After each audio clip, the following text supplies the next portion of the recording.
Assalamualaikum warahmatullahi wabarakatuh. Nyadong syafaat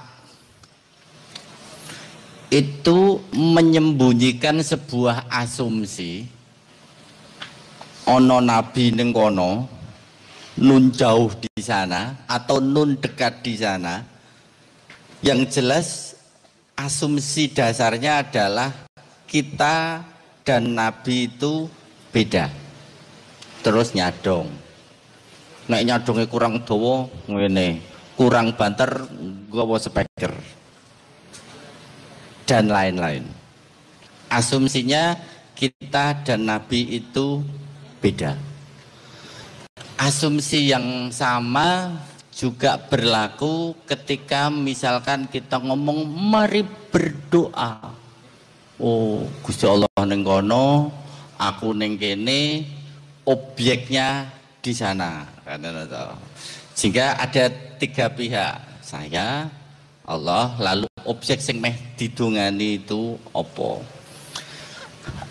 Saya bagian dari sebagian kecil orang yang tidak begitu sepakat dengan cara berpikir itu.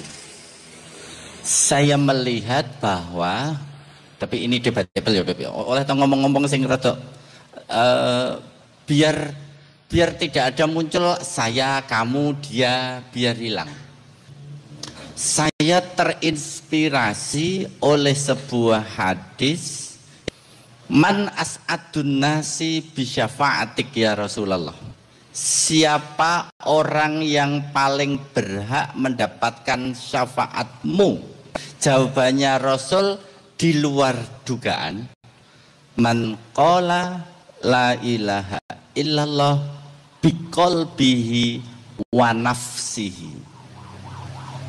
Orang yang mendapatkan syafaat adalah orang yang mengakui kalimat tauhid kholison dengan tulus. Ini catatannya di dua ini, biqalbihi wa nafsihi, dengan hati dan jiwanya.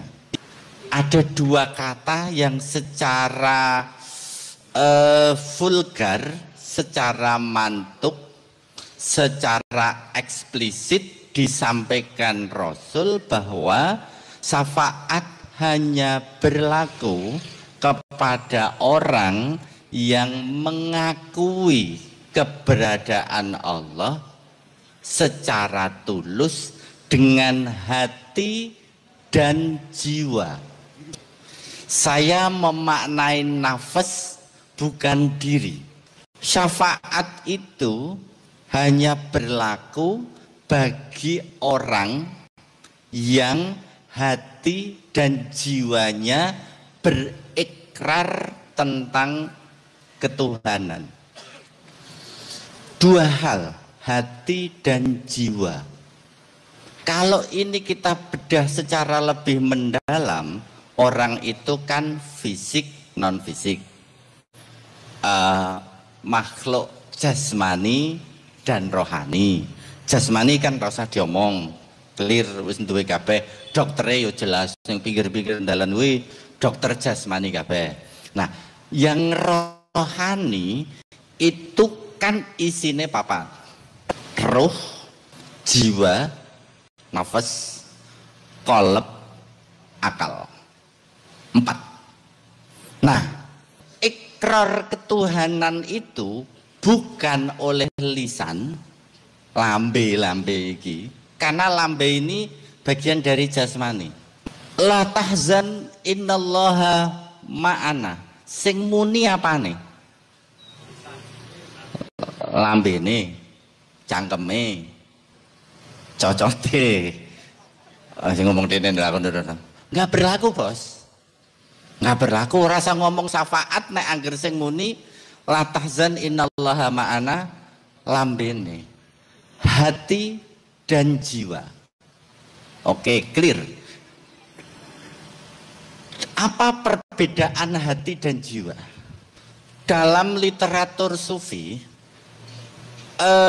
yang diturunkan Allah itu apa? ketika ada di dalam kandungan. Roh. Kan begitu. Roh dari Allah.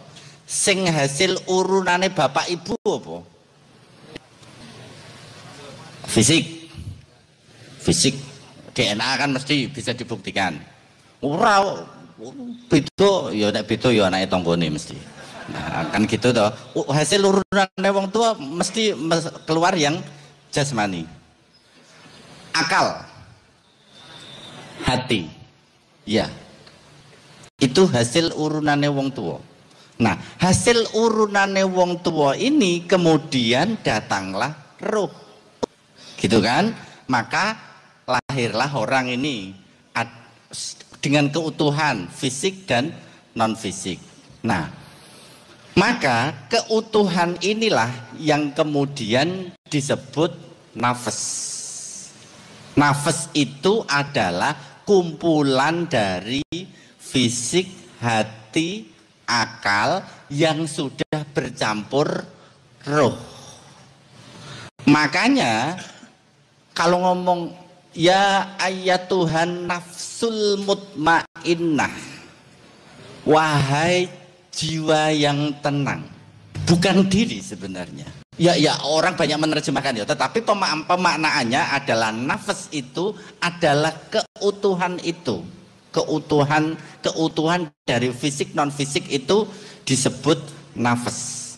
Maka nafas ini karena dia sudah bercampur otak, ono otak ngeres, ono otak sing ora pati ngeres, makane kemudian ono nafsu mutmainnah, inna nafsa la ammaratum bisu dan lain-lain. Kan begitu. Nah, kalau memang begitu maka ketulusan syafaat itu adalah manakala hati sebagai supporting system nafas itu ya. Terus ione hati diartikulasi oleh ione jiwa. Karena ana wong sing atine apik tapi jiwane ora, akibatnya ya ora lapo-lapo. Wong berbuat salah itu kadang-kadang ngerti nek iku salah, tapi gak nglakoni.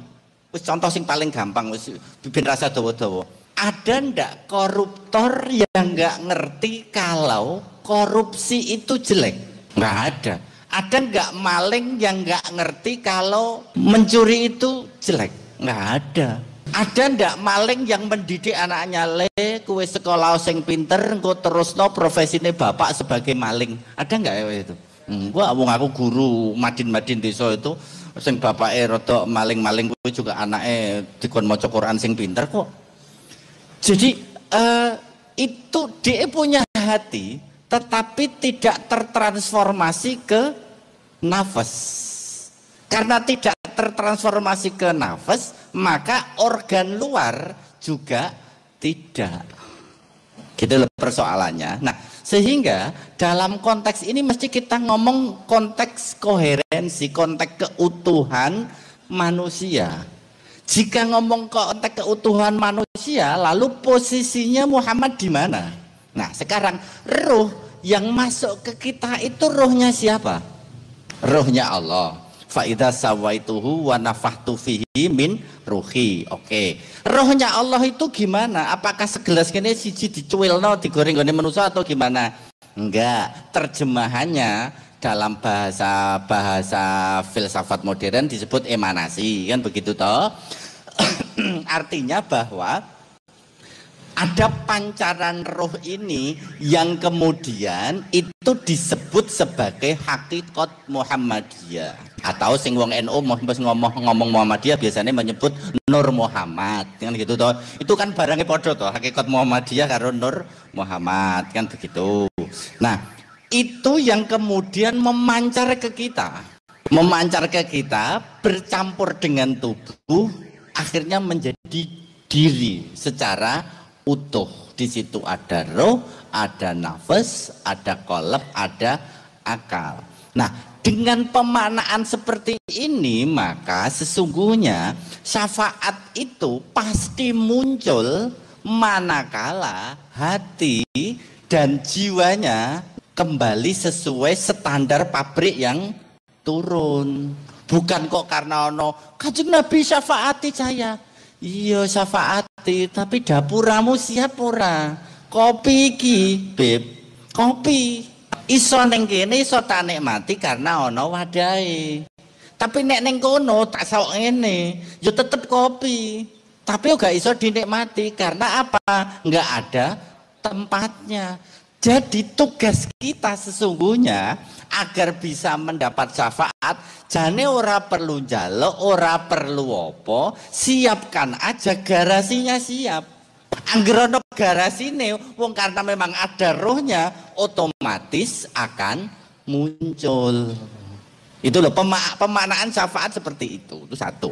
Nah, terus gimana memunculkan garasi? Dalam dunia lagi-lagi perspektif sufiah ada 3 model. Apakah Anda model ittihad, ataukah Anda model hulul, ataukah Anda model wahdatul wujud? Tapi sorry Mas Bro, ini rada anu ya, rada tenanan sithik soalnya ini susah ban aku rawani rada gemluweh ini susah ban soalnya.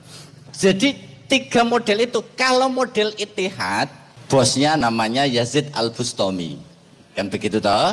Nah, kalau model ittihad itu artinya kita yang di bawah ini jiwa dan hati dan akal itu naik, Beb, dikosongkan, terus kita naik menjemput syafaat gitu loh. Wis ana ning kene tetapi kemudian diresiki biar kemudian syafaate manggon, kan begitu. Itu ittihad, kita naik gitu.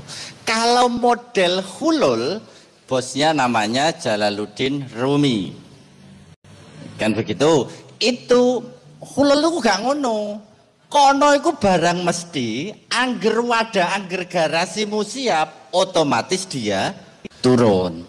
Embun itu rasa mbok dongani tiap pagi muncul embun. Wis angger wadahmu itu kok latar otomatis nanti dia akan turun. Jaluk ora jaluk otomatis mudun. Kenapa? Ya udah karena memang hati pikiran kita sudah menyatu.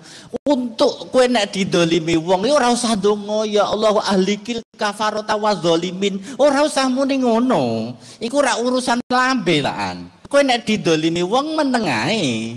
Karena sing ora trima ora kue, hati, jiwa, roh, sukma ini yang akan bergerak dengan sendirinya karena dia sudah hulul gitu. Model kedua, terserah kue model menjemput atau model menunggu.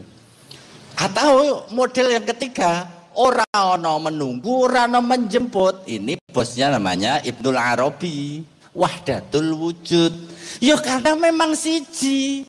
Ora ana kono, ora ana kene, ora ana dhuwur, ora ana ngisor. Kowe njaluk syafaat sapa? Wong dirimu itu Nur Muhammad ada di dirimu, hakikat Muhammadiyah ada di dirimu. Lah kok kowe malah gembor-gembor njaluk, mikir poran.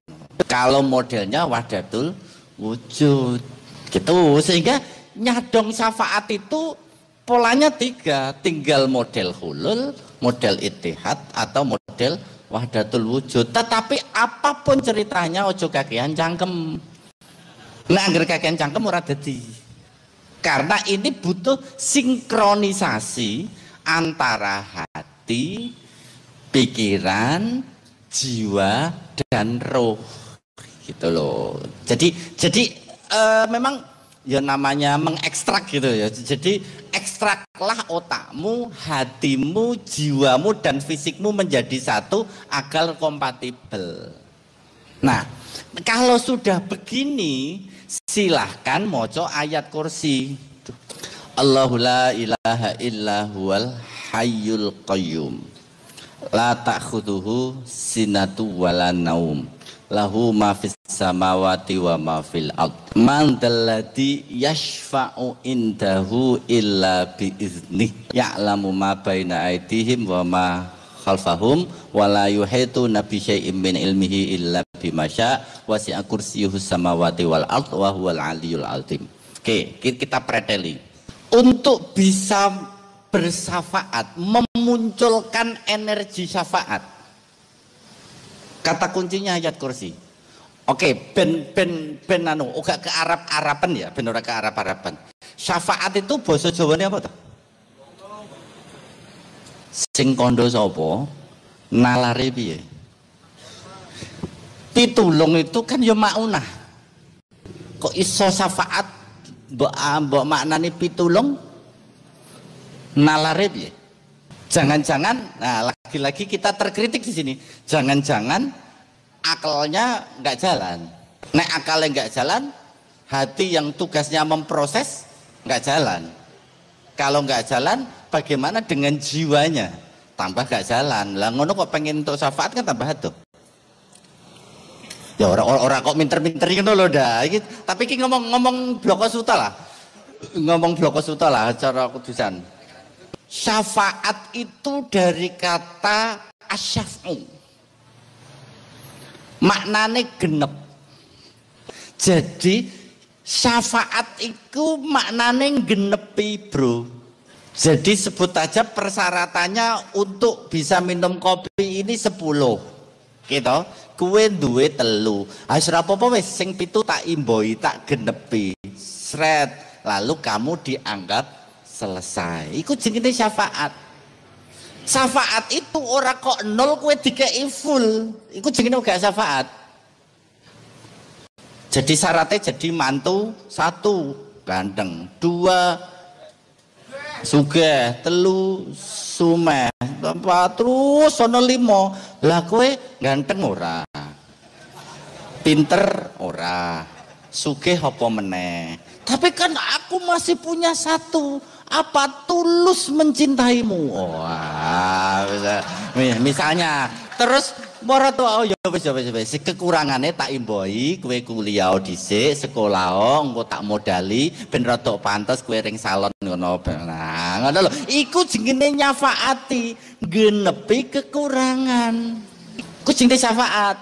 Nah, oleh itu tuh tunggale istighfar. Iku juga wae sing do keliru. Istighfar, apa maknane? Jaluk ngapura. Apa kira-kira apa istighfar? Ngelingi salah. Tang ngelingi gendamu. Nah, gitu loh. Jadi wong terus istighfar, astagfirullahaladzim loh. Wong salahmu karo Beb Anis kok kue astagfirullahaladzim. Salah mrene njaluke rono. Ya bukan apa surah nyambung blas toh ya. Istighfar itu dari kata ghafaro, diwazane istaf'ala menjadi istighfaro, yastaghfiru istighfaron, kan begitu toh. Itu sorapnya bener itu, jangan sorap yang YouTube kayak lo ya. Nah begitu. Tasrif itu. Nah jadi kafaro juga kafiru kufran. Wes ora terus ora usah ngelelek wong sing wis elek ya. Gibah dosa. Nah, jadi al-ghifru iku maknane nutup. Jadi istighfar itu berupaya, istaf'ala itu maknane berproses, wajan istaf'ala. Jadi istighfar itu berproses menutup kesalahan. Itu istighfar. Nek aku ngapusi bepani 1 juta, ojo aku maca astagfirullahaladzim ora nyambung. Yo saurono imbohono kuwi jenenge istighfar. Nek kowe astagfirullahaladzim iku maca istighfar. Cinta ambek maca I love you itu beda. Ngono lho, oke, clear ya. Jadi dibedakan antara saya mencintaimu sebagai sebuah narasi kata dengan sikap mencintai itu beda. Kowe cinta karo aku ra Mas, cinta I love you iku cocot mulai. Bukan cinta iki orang ngono. Jadi istighfar itu menutup kesalahan, bukan astagfirullahaladzim. Lah astagfirullahaladzim iku maca istighfar. Dan harus dibedakan lah ya. Nah, syafaat kembali ke tekan istighfar apa? Kembali ke syafaat. Nah, syafaat itu genepi. Genepi itu tidak dari nol. Anda sudah punya di bawah standar, terus ben kompatibel digenepi, diimboi. Nah, siapa yang imboi? Program yang di dalam dirimu yang disebut Nur Muhammad itu tadi, dia akan ya kaya nek kita nginstal kurang sithik ana auto install ngono kae lho. Nah, gitu loh. Jadi wis ana software wis nang jero, ada berproses klik auto install sing file-file sing hilang akan recovery dengan sendirinya. Syafaat ki ngono kuwi. Oleh karena itu syafaat itu selalu dikanggungkan kepada Nabi Muhammad. Tapi sing jarang dijelaskan iku Muhammad sing ndi? Muhammad sing ning Mekah sing wis wafat kuwi, ataukah Nur Muhammad, ataukah hakikat Muhammadiyah, atau Nur Muhammad yang ada di dirimu? Itu yang jarang diekstrak orang, sehingga ketika ngomongnya dong syafaat Kanjeng Nabi, syafaati saya. Loh, lapo?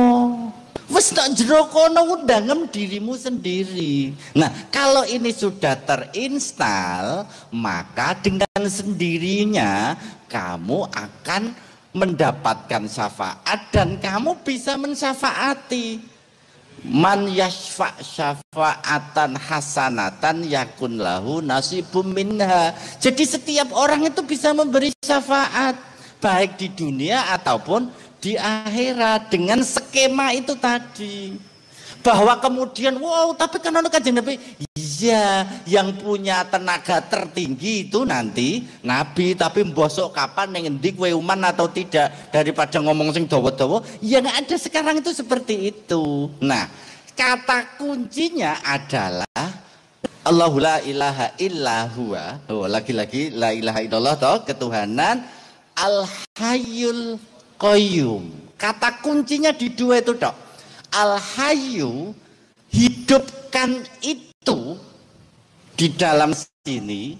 Al-Qayyum, Qayyum itu kang dari koma. Nah, koma atau faul kan, Qayyum kan ngono toh. Kang apa ya, nek ngadeg, nek yang maha berdiri kuwi apa ya? Qawiyyu itu fa'ilnya, Qayyum itu kan masdarnya toh. Nah, jadi Qayyum faul. Yang maha berdiri apa to? Bahasa Jawane apa? Nek kursi ngadeg, wit ngadeg itu kan berdiri. Qiyam, qaim. Nek yang sangat berdiri. Ora ono ya. Jumeneng niku qaim, qiyam. Sangat jumeneng. Oke, kita sebenarnya orang duwe bahasa ya. Jadi nek qaim qiyam itu jumeneng berdiri. Qayyum itu mubalaghah, hiperbolanya, jadi sangat berdiri. Ngacengan, ngacengan. Sangat ngaceng. Jadi nek berdiri ku ngaceng, ku qiyam, qaim. Nek qayyum sangat. Nah, jadi ini baik loh ya. Jadi kamakola baik. Qayyum itu artinya sifat yang hidup itu tadi, tidak semua yang hidup itu kemudian terekstrak bisa berdiri. Kan ono wit urip, tapi kan lemes wite ngene, ora iso lapo-lapo kan ono to. Wit kan sing ana sing ngene tapi mbek ngene kan ono.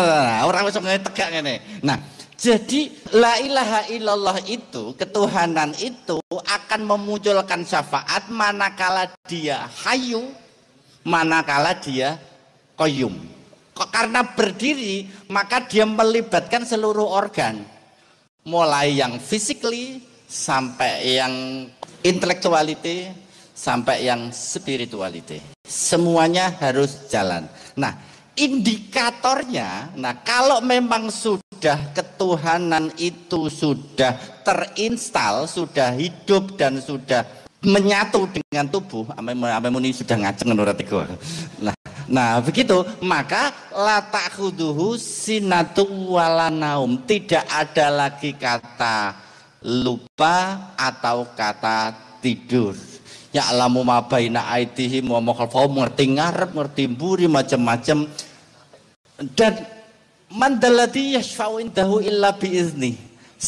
Jadi pada dasarnya memang orang mungkin kita itu bisa menolong orang, memberi syafaat illa biiznihi, kecuali dengan idenya. Idenya itu maksudnya apa? Yaitu tadi ketuhanan yang sudah terinstal itu illa biiznihi, sehingga kita bisa menolong diri sendiri, kita bisa menolong orang lain. Kira-kira pemahaman ya jariku ngono, nek jarimu orang ngono ya ora apa-apa. Setidaknya saya baca dari beberapa literatur itu kayak gitu, sehingga kita luruskan pemahaman kita. Tidak ada yang di sana, tidak ada yang di sini. Saya di sini dan engkau pun di sini.